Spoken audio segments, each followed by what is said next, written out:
Santapan Harian Jumat 11 Agustus 2023.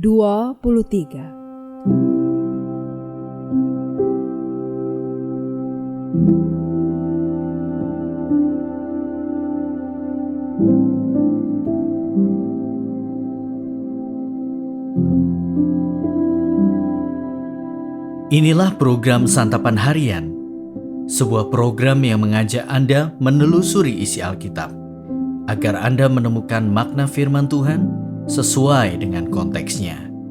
Santapan Harian tertuju bagi Anda yang ingin memiliki kehidupan rohani yang segar, kuat, dan sigap.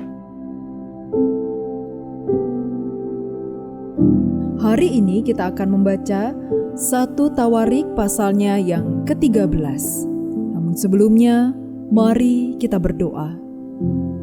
Ya Allah Sang Cinta, Engkau merahmati kami dengan hari-hari baru. Izinkanlah kami saat ini untuk membaca, mendengar, dan merenungkan firman-Mu untuk membimbing kami dalam menapaki hari demi hari. Di dalam Kristus kami memohon. Amin. 1 Tawarik 13.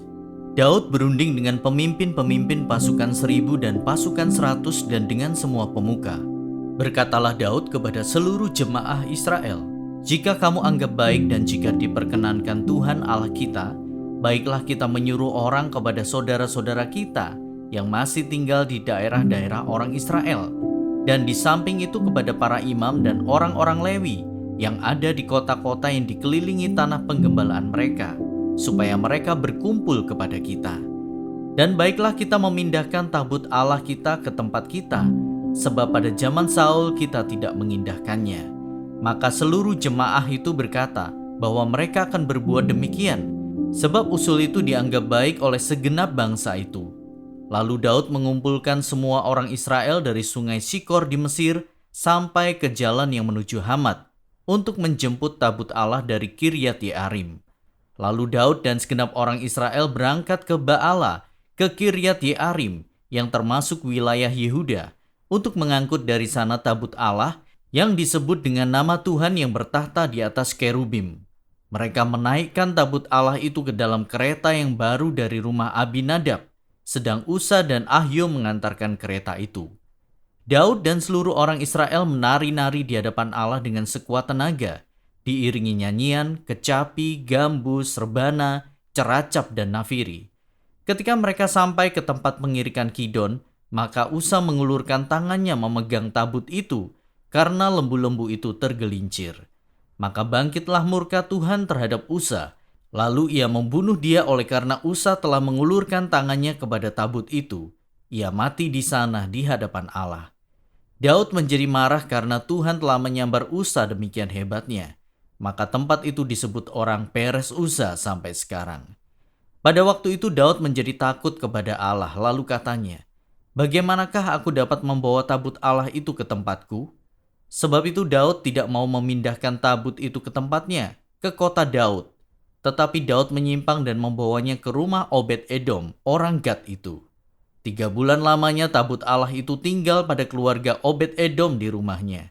Dan Tuhan memberkati keluarga Obed-Edom dan segala yang dipunyainya.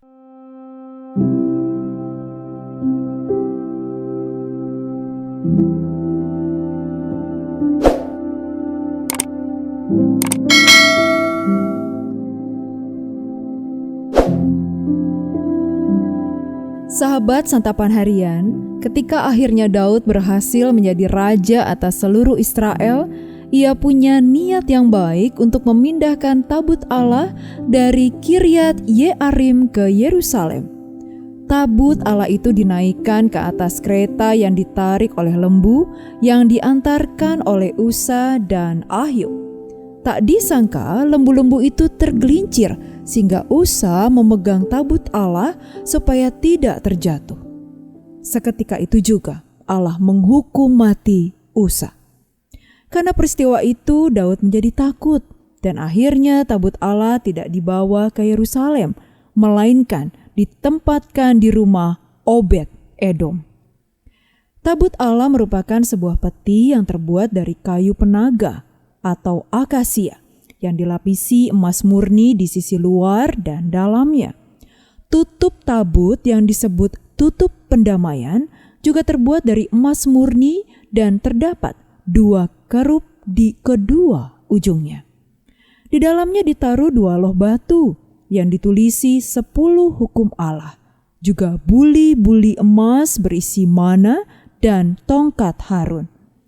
Tabut Allah merupakan simbol kehadiran Allah yang menyertai bangsa Israel. Maka perlakuan mereka terhadap tabut Allah menunjukkan sikap terhadap kekudusan Allah.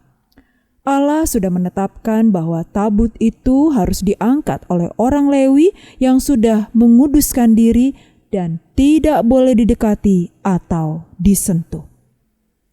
Dari sini kita bisa mengerti bahwa proses pemindahan tabut Allah tidak dilakukan sesuai dengan ketetapan Allah, dan itulah yang menimbulkan murka Tuhan.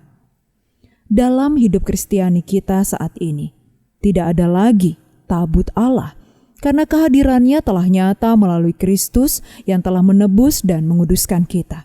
Akan tetapi, bukan berarti kita bisa hidup sesuka hati kita. Ingatlah, tubuh kita adalah bait Roh Kudus yang harus dijauhkan dari dosa dan digunakan untuk memuliakan Allah. Kerelaan untuk menaati Tuhan harus dibarengi dengan sikap hormat terhadap kekudusannya. Bangunlah relasi dengan Tuhan dalam kasih, hormat, dan kekudusan. Janganlah kita hidup menurut hawa nafsu dan pengertian kita sendiri. Mari kita berdoa.